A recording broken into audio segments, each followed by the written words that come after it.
Hello everyone, I am Santosh KG, Assistant Professor, Department of Mechanical Engineering, MIT, Mysore.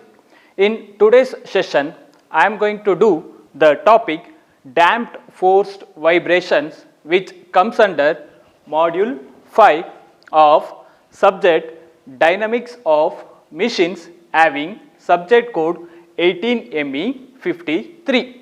So, first let us see what is the meaning of damped forced vibration. So, the damped forced vibration, it consisting of three terms. One is damped, second one is forced, and the last one is vibrations. So, what is the meaning of vibration? So, vibration is nothing but the to and fro motion of a body. So, the vibration is called as a forced vibration if the to and fro motion of the body is caused due to the application of the external force, and the forced vibration is called as a damped forced vibration when the spring mass system which is vibrating, if it is associated with a damper, then the resulting vibration we call it as a damped forced vibration. So, a damped forced vibration, it represents the vibration of a body having mass m under the action of the external force in the presence of the damper. So, this is the meaning of the damped forced vibration. In order to analyze the damped forced vibration, we have considered a spring mass damper system as shown in the figure. Here we can see that this mass m is attached to the base with help of a spring having stiffness k and also a damper having the damping coefficient c.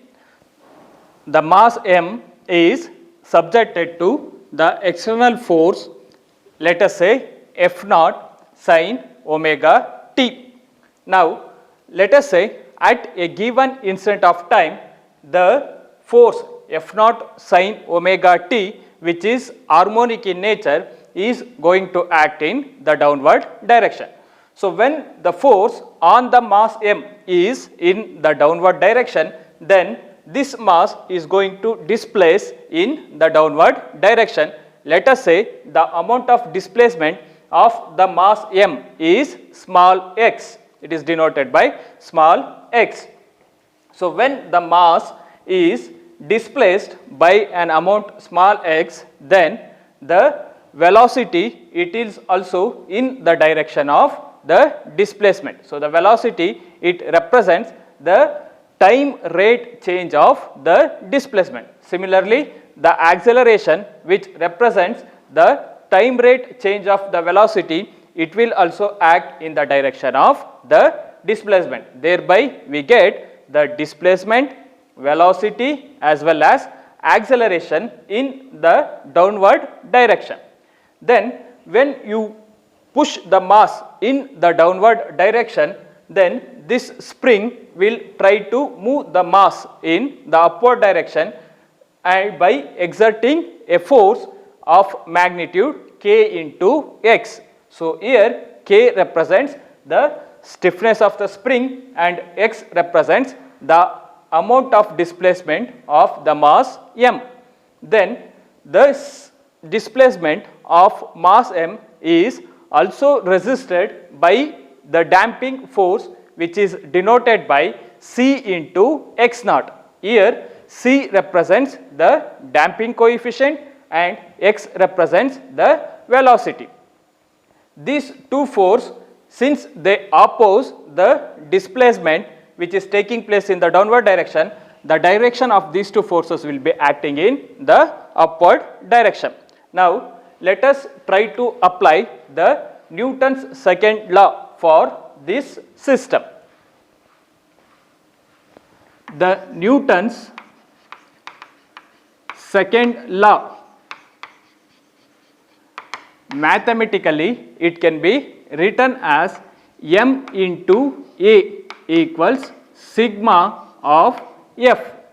Here m represents the mass of the vibrating body, a it represents the acceleration, and sigma f it represents the summation of all the forces that are acting on a body having mass m.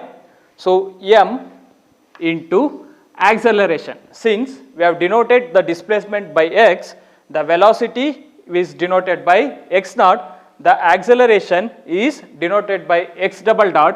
I am going to replace this acceleration by x double dot. So, this should be equals to the summation of forces that are acting on the body. Here if you see the direction of the forces that are acting on this body, one of the force it is acting in vertically downward direction, and the other two forces they are acting in the upward direction. So, since the forces are acting in both upward as well as downward direction, we need to use some kind of sign conventions in order to represent the direction of these forces. Let us say we are going to denote the forces which are acting in the direction of displacement as positive, and the forces which are acting opposite to the direction of the displacement is treated as a negative sign. So, here we can see that the displacement of the body is acting in the downward direction. As a result, we are going to denote all the forces which are acting in the downward direction as positive, and the forces which are acting opposite to the displacement, that is the forces which are acting in vertically upward direction, they are treated as negative. So, this sign convention we are using based on the concept of the displacement. So, any forces that are acting in the direction of displacement, they are treated as positive, and the forces which are acting opposite to the direction of displacement, they are treated as negative. In total, we are having 3 forces. So, the first force is F naught sin omega t. Since it is acting in the downward direction, it should be associated with a positive sign. So, m into x double dot equals plus F naught into sin omega t. Then the second force is c into x dot. This force is acting in upward direction. As per our sign convention, if the force is acting in upward direction, it should be written with a negative sign. Similarly, we are having one more force which is k into x.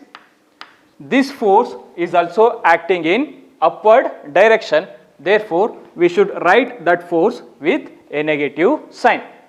And here if you look at the right hand side, here we are having two terms which are negative, therefore, I am going to send these two terms towards the LHS side.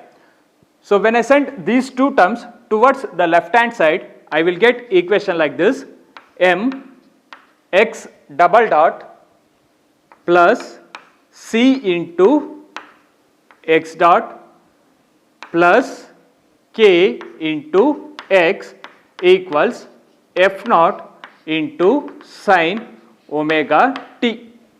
Let us call this equation as star. If you see this equation, it represents a non-homogeneous linear differential equation. This equation is called as a non-homogeneous because on the right hand side of this differential equation, we are having certain terms. So, if the right hand side of this equation, if it happens to be 0, then we would have called this equation as a homogeneous linear differential equation, but since in the right side we are having certain term, we are going to call this equation as a non-homogeneous linear differential equation. for a non-homogeneous linear differential equation, the general solution, it is of the form x equals complementary function plus particular integral. So the solution of the non-homogeneous linear differential equation will be consisting of two parts. One part is called as a complementary function. Sometimes the complementary function, it is also called as a transient solution, or it is also called as an homogeneous solution. And the particular integral, it is also called as a steady state solution.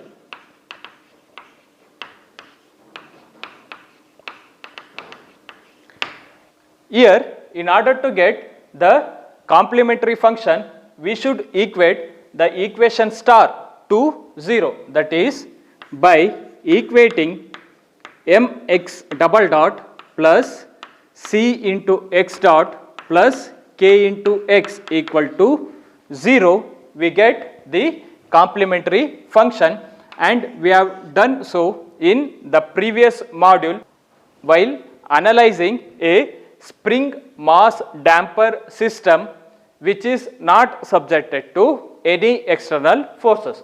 So when a member is not subjected to any external forces, then the right hand side will be 0, and we got the solution for this equation in the previous module itself. Now let us try to calculate what will be the particular integral. To find particular integral.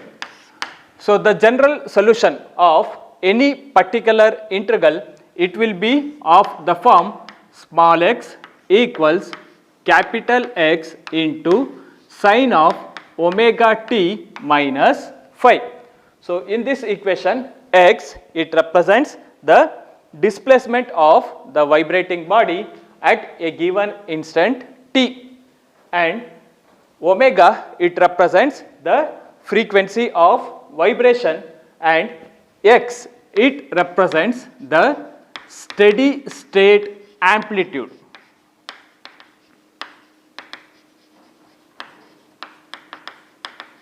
And the phi, it represents the phase difference between force and displacement. This is the general form. Now we know that the mass m, it is associated with the acceleration which is denoted by x double dot, and the damping coefficient c, it is associated with x dot which represents velocity, and k is associated with x which represents displacement. Since we are having x, we can determine x dot and x double dot by differentiating this x. So first I am going to call this as equation 1, and I am going to differentiate it with respect to t. So when I differentiate the displacement with respect to time t, the resulting quantity, it is the velocity, and it is denoted by x dot. So x dot will be equals to d of d by dt in bracket capital X into sine of omega t minus phi. So x is a constant, I am going to take it outside, and the differentiation of sine, it is cos of omega t minus phi into the differentiation of omega t is omega. So this equals omega into x into cos of omega t minus phi. So this is the value of x dot. Now let us try to replace this cos term by a sin term. We know that cos theta, it can be written as sine of theta plus pi by 2. So using this trigonometric function, I can write this cos by sine into omega t minus phi plus pi by 2. So this represents the value of x dot in terms of sine. Now once you get the value of x, now let us try to calculate the acceleration. The acceleration is denoted by x double dot, and to get the acceleration we need to differentiate the velocity with respect to time. So when you differentiate this velocity with respect to time, we will get the acceleration x double dot. So this will be equals to d divided by dt in bracket. The velocity we have is omega into capital X into cos of omega t minus phi. Here we can see that omega into x, it is a constant, so I am going to take it outside, and the differentiation of cos is minus sine of omega t minus phi into the differentiation of omega t, it is omega. Therefore x double dot equals omega into omega, omega square into x in bracket minus sine of omega t minus phi. Now let us try to remove this negative sign. So in order to remove the negative sign, I will use the trigonometric equation minus sine theta, it can be written as sine of theta plus pi. So using this relation, I can write this term as sine omega t minus phi plus pi, and this represents the acceleration. So once you get the displacement value x, velocity value x dot, and acceleration value x double dot, we can substitute that in the equation star and we can simplify the equation. So substituting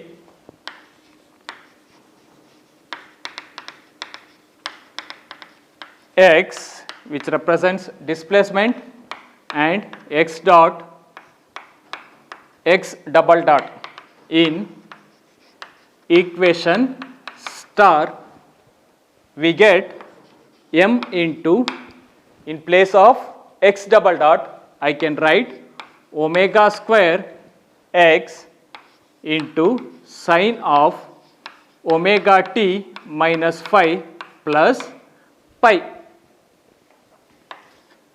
plus the next term we are having is c, it is associated with x dot, and the value of x dot in terms of sine, it is omega x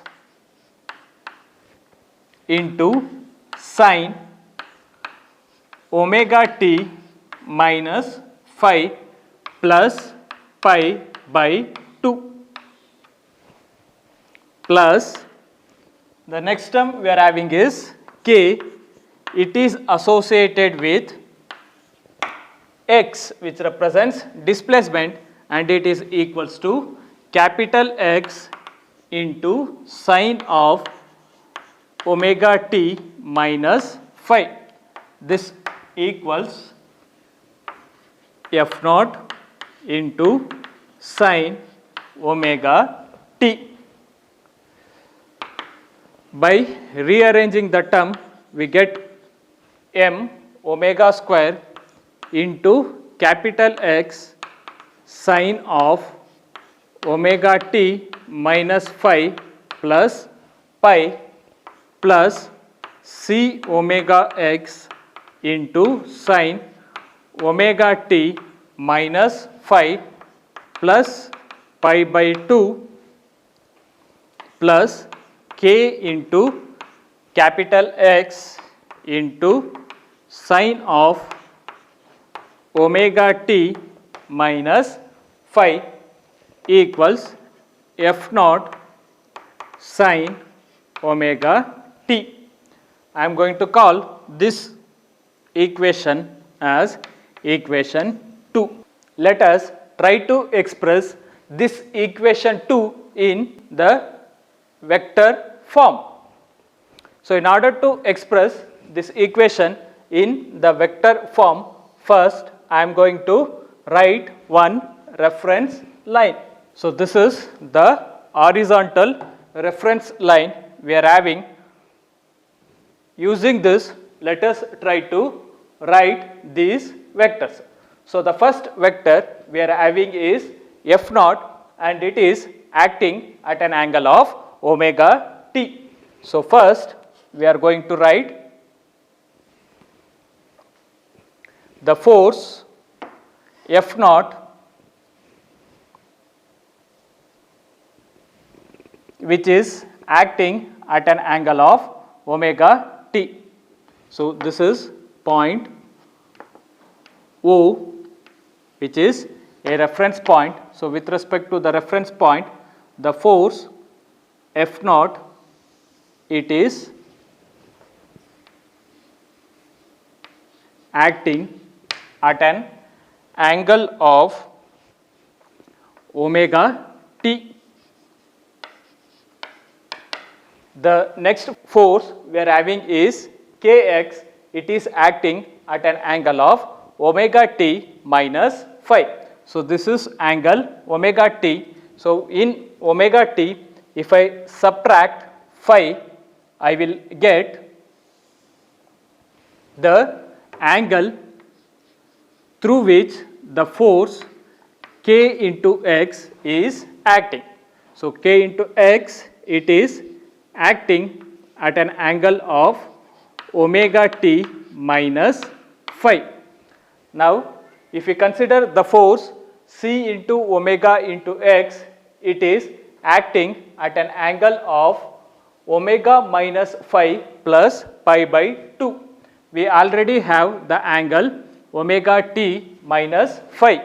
So, for this, if I add 90 degrees, then I will get the angle at which the force c omega x is acting.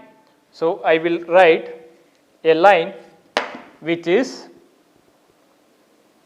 inclined at an angle of 90 degrees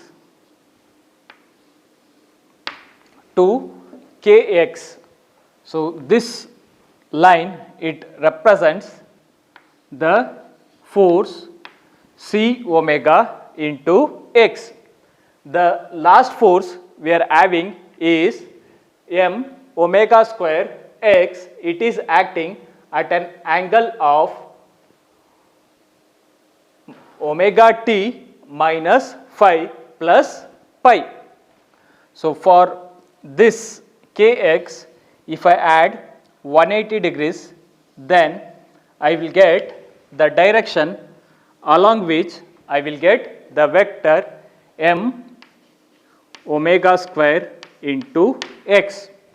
So, these four forces, they are acting in the direction I have shown here. Now, I will add all the forces. So, in order to keep the member under equilibrium, when you add all the forces, the summation we should get is 0. So, if I add them graphically, then the resulting polygon, it should be a closed one.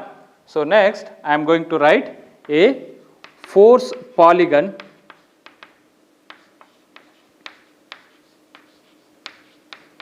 for these forces.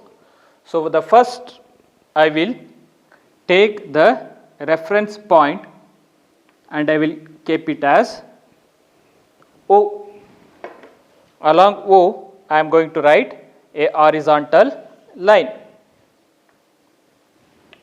So with respect to this O, we are having the force Kx which is acting at an angle of omega t minus phi. So first I am going to write a force vector k into x and it is acting at an angle omega t minus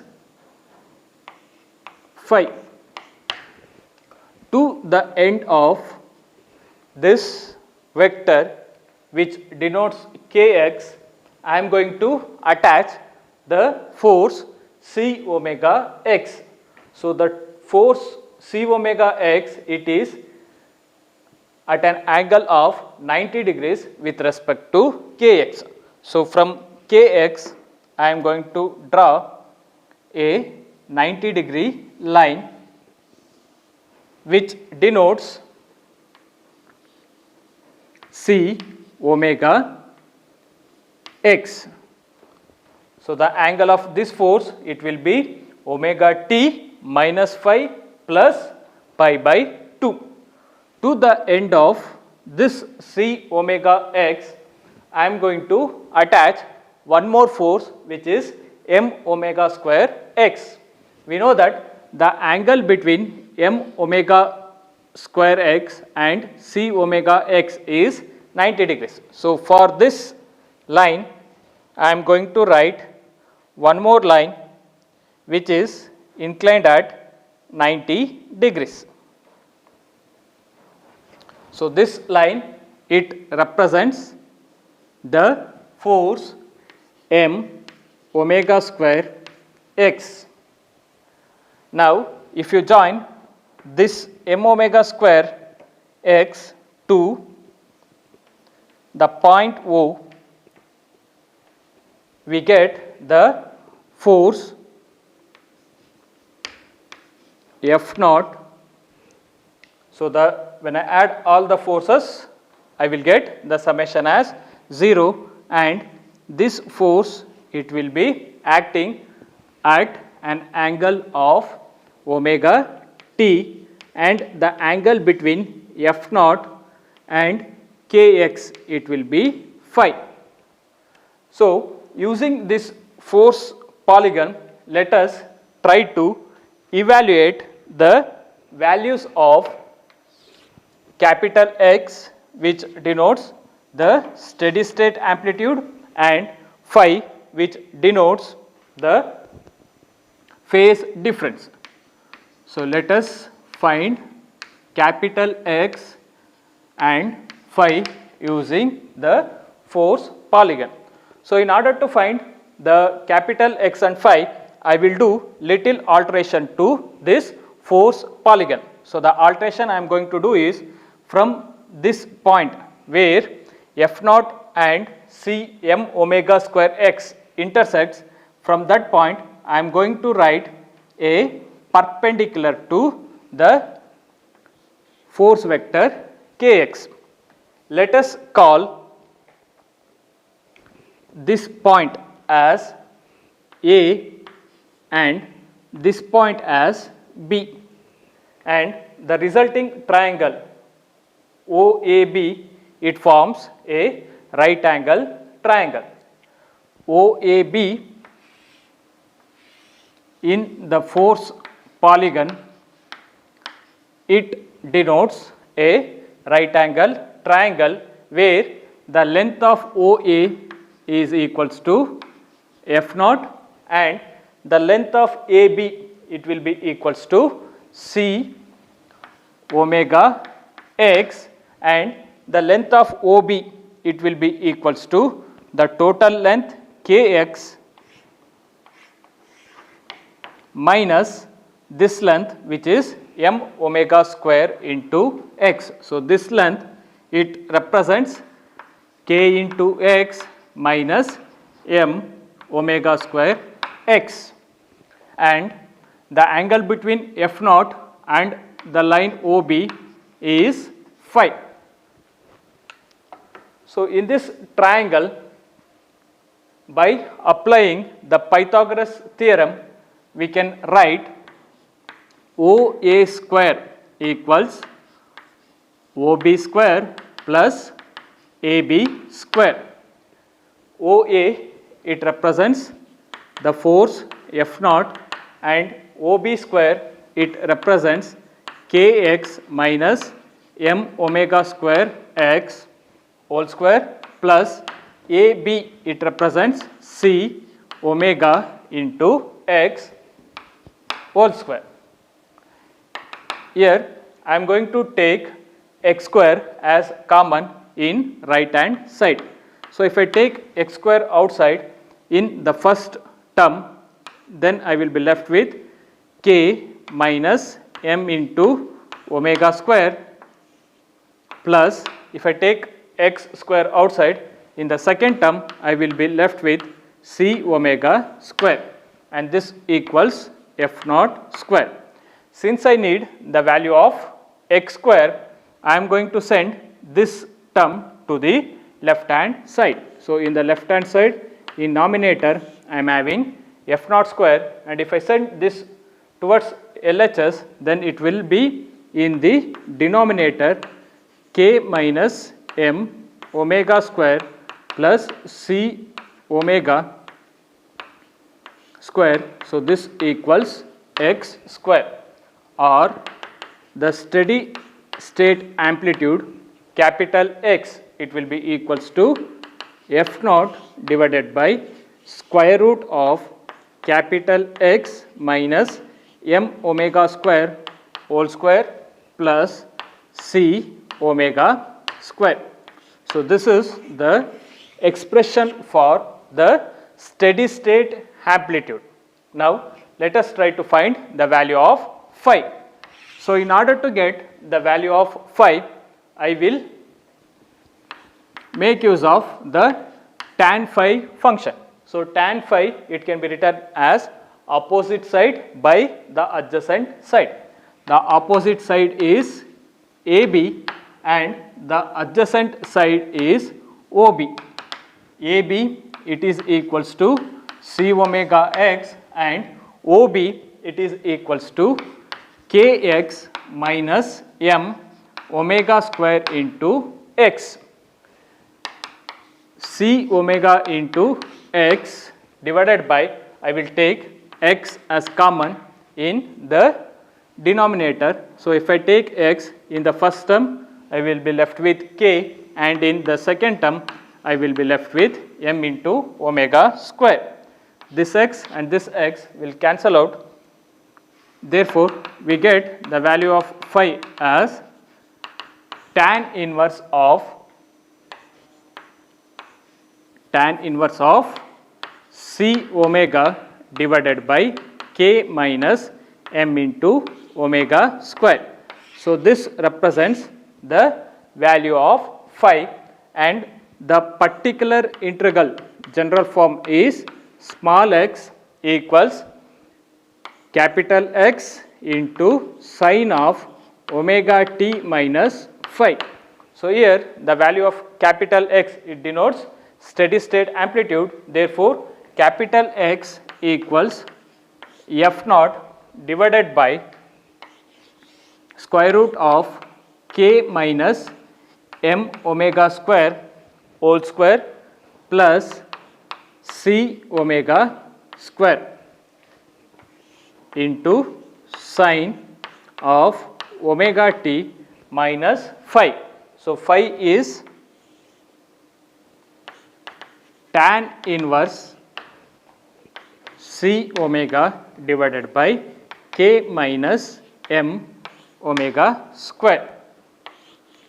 This represents the particular integral for a spring mass damper system which is undergoing the forced vibration. The complete solution for a spring mass damper system which is undergoing the forced vibration is consisting of two parts. One is the complementary function and the second one is the particular integral. The complementary function, as we told earlier, we get it by equating mx double dot plus cx dot plus kx equals to 0, and the resulting value we are going to get is e to the power of minus zeta omega nt in bracket a into e to the power of square root of zeta square minus 1 into omega nt plus b into e to the power of minus square root of zeta square minus 1 into omega n into t. So, this is the complementary function which we have derived in the previous module, and the particular integral we have derived it now, and its value is f naught divided by square root of k minus m omega square whole square plus c omega square into sine of omega t minus tan inverse of c omega divided by k minus m omega square. Thereby we derived the solution for a system having the spring, mass and damper and undergoing the forced vibration.